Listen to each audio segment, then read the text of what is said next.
Welcome aboard to the Ark of Our Safety. This is the one-stop shop of everything you need to know to be able to navigate your way in these latter, chaotic, turbulation-driven, sea-tossed days. There is so much confusion. There is going to be, and there is, an attack on the one and only creator of the universe, Jesus Christ. This episode, we're going to talk about what we need to know about American history in order to fight the tides of our day. There's so much false information out there, but today on this podcast, we are going to learn about the truth behind America, the secret that has never been revealed, hardly at all. It's been revealed among some, but from the most part, people of the earth have no idea how America was even formed.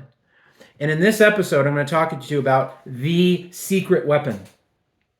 The secret weapon of the Revolutionary War that is rarely talked about. It is the American angel. It is called the fifth angel of the apocalypse. The sixth seal was busted open in Revelations chapter 14, and John the Revelator talked about an angel. So we're going to get into that, but we're first going to start off with some of the stories from the Revolutionary War that were absolutely almost unbelievable. And we're going to read it from the words of those who experienced these miracles. You see, because the American Revolution, it was either there's three possibilities, okay? It could have been a huge accident. We accidentally were able to conquer an army that had like 20 times more bazookas and guns than we did. We just kind of accidentally were able to luck our, even a blind squirrel can win a revolutionary war. Okay, we can have that mentality. The secular world tends to think more about that.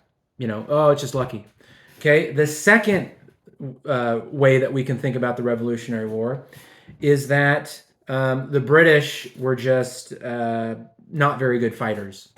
Okay, and then the third possibility is it was God, it was Jesus, like he came down from heaven and dwelt among them and strengthened them and gave them the faith and the courage and the willpower to continue when all seemed lost. I mean, if you've ever heard or studied the Delaware crossing, which we're going to do, that was on Christmas. Everybody's want gifts and all these things. Well, George Washington was going to lose his country. He was going to get killed, and he had to take desperate measures. Desperate measures called for desperate attempts, and he was able to win the war, or start to win the war.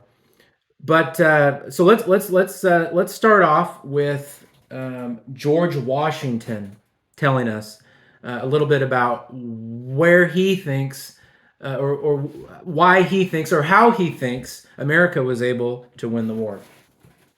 So George Washington in the French and Indian War, he was from Virginia, a very young guy, and he was called to serve in the French-Indian War by a general by the name of General Edward Braddock.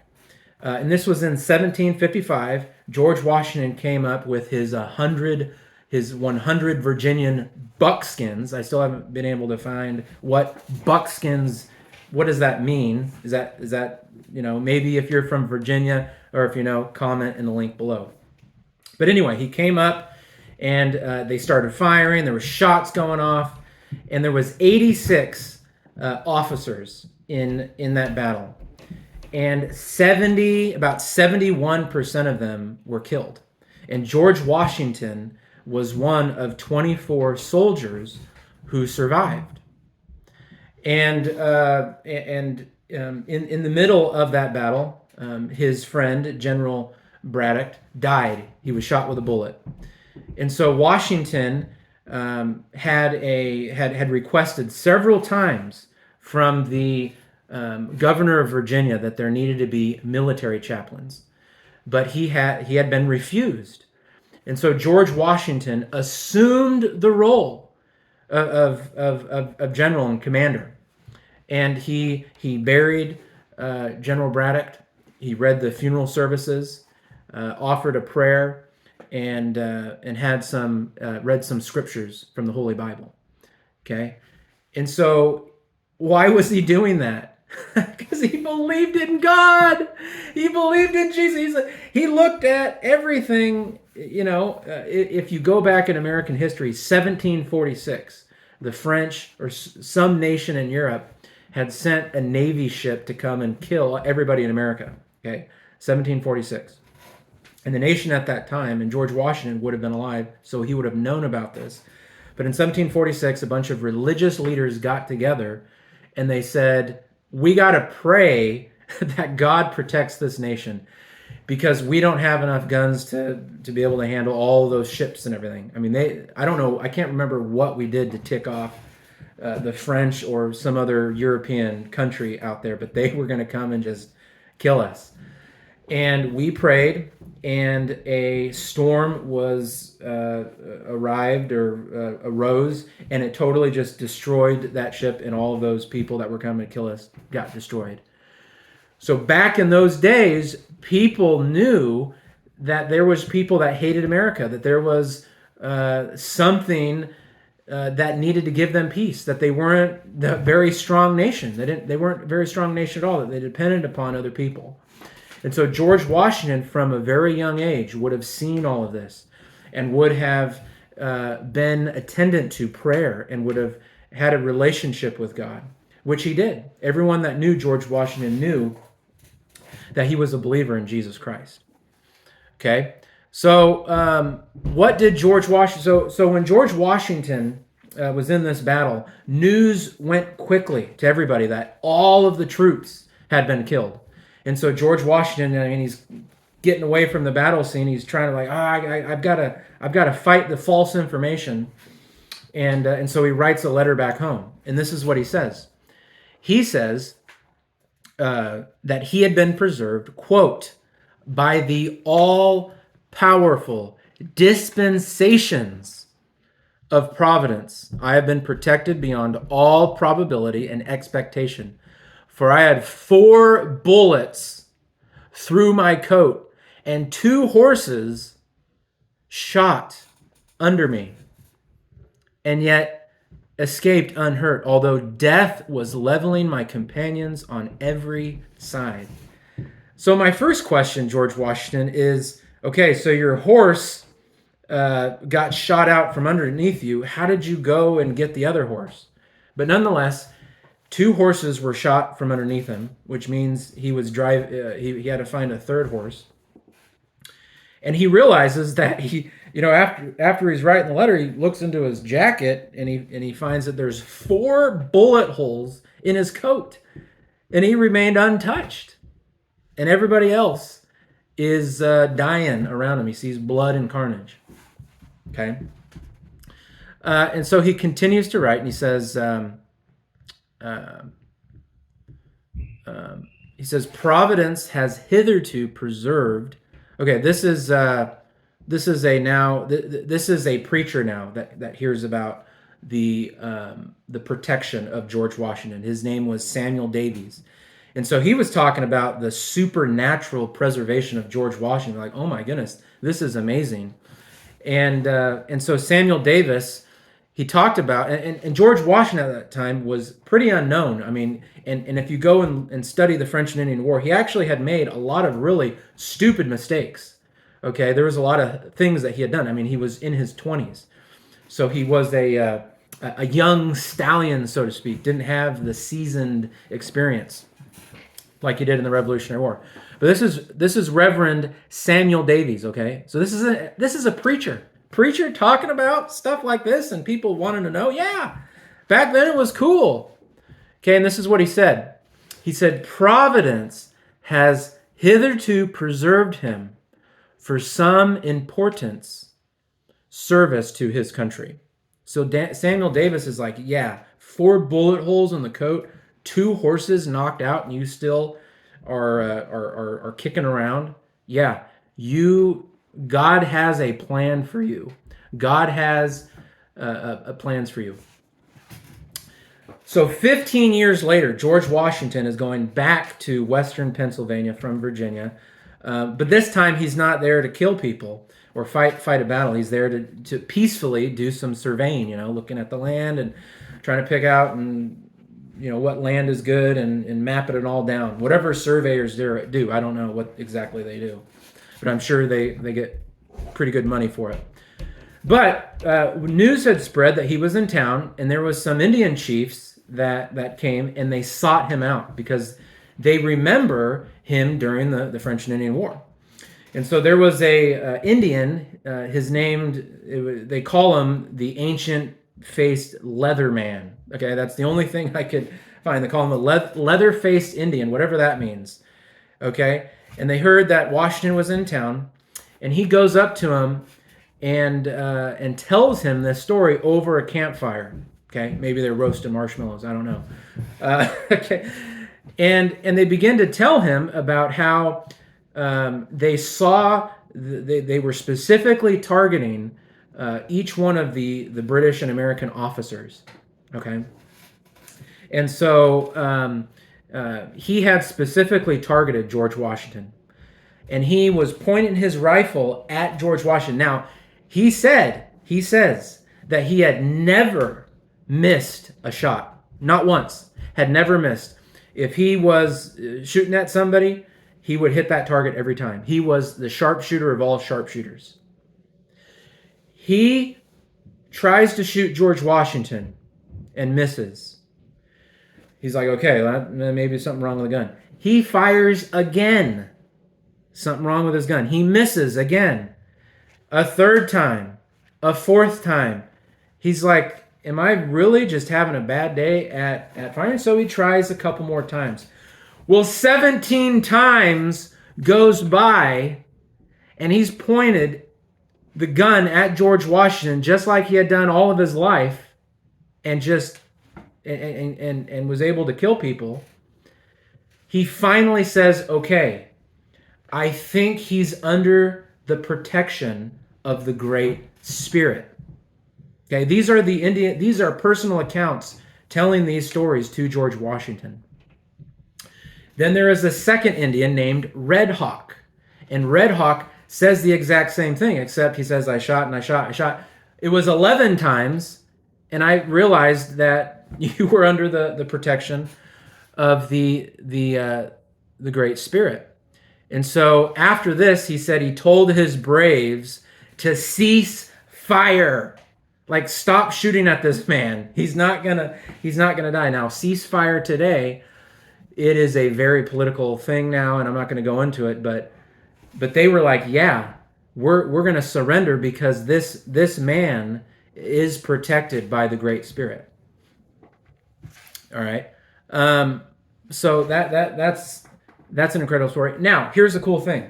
The Book of Mormon is a record of the ancient American Indians, all right? And one of the stories that they believe, because you have the Nephites and the Lamanites were the ones that survived. The Nephites, they were righteous at first, but then they fell into apostasy, and then there was fighting, and they killed each other. But then the Lord allowed the Lamanites, who were not the righteous people, to destroy the Nephites. Well, those are the ancient ancestors of the American Indians. And what they believed in, because they were not taught the same thing as the Nephites, but they still believed in a Great Spirit. And that is found in the Book of Mormon in Alma chapter 18. I'll put a link below. But the last story that I want to finish off with is in 1779. This is the most mind-blowing story. I've never heard of this before. And just to let you know, I'm getting all of these stories from David Barton's masterpiece called The Founder's Bible. Okay? Super thick. And it has the entire Bible in I can't remember if it was the New American Translation or whatever translation it is, but then in the middle of it, it has all the Bible verses that correlate to American history. Incredible read. So I'm getting all of my stories from that. It's in section B of that book, and then it's well footnoted and everything. But this last story is absolutely incredible, Okay, this is during the Battle of Brandywine. Okay, this is 1779. And, there's bullets going everywhere and flying around, chaotic. And British Major Patrick Ferguson has a clear view to George Washington. Now, he didn't know it was George Washington at the time. But he is a sharpshooter. He has 3 sharpshooters, in his array, and they're going to target. I mean, he's commanding them where to shoot. And he sees George Washington, and right as he is about to fire the gun and kill George Washington, it is recorded in his journal that he gets this strange impulse. Just all of a sudden, strange impulse. And the thought of firing his gun to General George Washington became absolutely disgusting to him. And so he pointed his gun, and then okay, don't fire, guys. Just let him go. Let him go. Well, aren't we in a battle, and isn't that the... Yeah, I know. Just stop. George Washington turns around, is on his horse, has his back exposed to him, locks eyes with the British Major, Patrick Ferguson, calmly, gallops his way, and basically said, and it didn't say he was smiling, but George Washington had a very calm and peaceful feeling about him as he's just galloping away into the distance, and Patrick Ferguson and his men are just kind of standing around looking at each other. Oh, okay, well, what was that all about? And George Washington gets away. They could have... this British Major, Patrick Ferguson, says he could have shot him with a half dozen bullets. Okay? He could have pumped his body full of lead. And he just said, nah, not today. And so George Washington recognized that there was a unique power upon him that was out of this world. Something else was in the chess game. He wasn't that great of a warrior or a general. But what he had going for him was faith in the living God and a power that was stronger than any nations. And that's why he acted like a boss. That's why he acted like a boss to all the nations. In the original prayer practice, you can watch the last 2 podcasts that I did. But Washington regularly acknowledged, quote, the miraculous care of Providence, and said, quote, I have only been an instrument in the hands of Providence. So I am going to now give my opinion of some of the help that George Washington had experienced, because there was obviously something more going on than just luck. He didn't have really good skill. He made a lot of mistakes, and so that's got to go out the window. It had to be God. That's the only conclusion, and I have had that confirmed to me through the Spirit. And you have to get your own witness. But I'm going to now, and so I'm probably gonna. This will probably be 2 or 3 episodes long because there's enough there to talk about this. But Orson Hyde was called to be one of the original 12 apostles by the prophet Joseph Smith.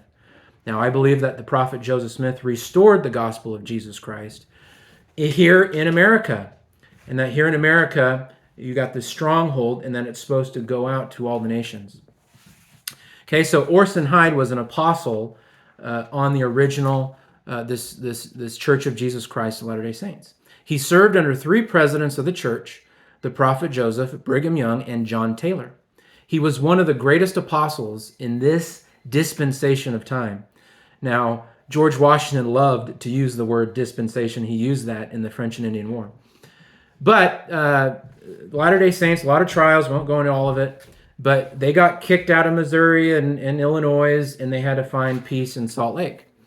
And so in the Salt Lake Tabernacle on July 4th, 1854, this was 7 years after we had come into the valley. he gave a very patriotic talk about America. And he called Moroni the guardian angel of America. Now you may be saying, who is the Angel Moroni? Okay, I'll get into it in the next video. But he said that same angel of God that appeared to Joseph Smith presides over the destiny of the United States of America. Elder Hyde said that he, Moroni, was in the camp with George Washington. He, Moroni, helped George Washington when he had trouble. He said that same angel was with Christopher Columbus and gave him deep impressions and dreams and visions respecting the New World. He said that the same angel was with Columbus on the stormy deep. He guided his frail vessel to the desired haven, and he calmed the troubled elements. So with that, we're going to talk more about the angel Moroni, who was the fifth angel of the apocalypse, and I will go into deeper detail on why that is and all the scriptures in the Bible and the Book of Mormon that corroborate and confirm this. But remember, stay in the ark. I'm grateful that you're able to join me. Please remember to always be faithful to God, that it is the faith that preserves our life. It was the Lord's will to protect George Washington. I know that to be true. Have a great day, and may God bless you.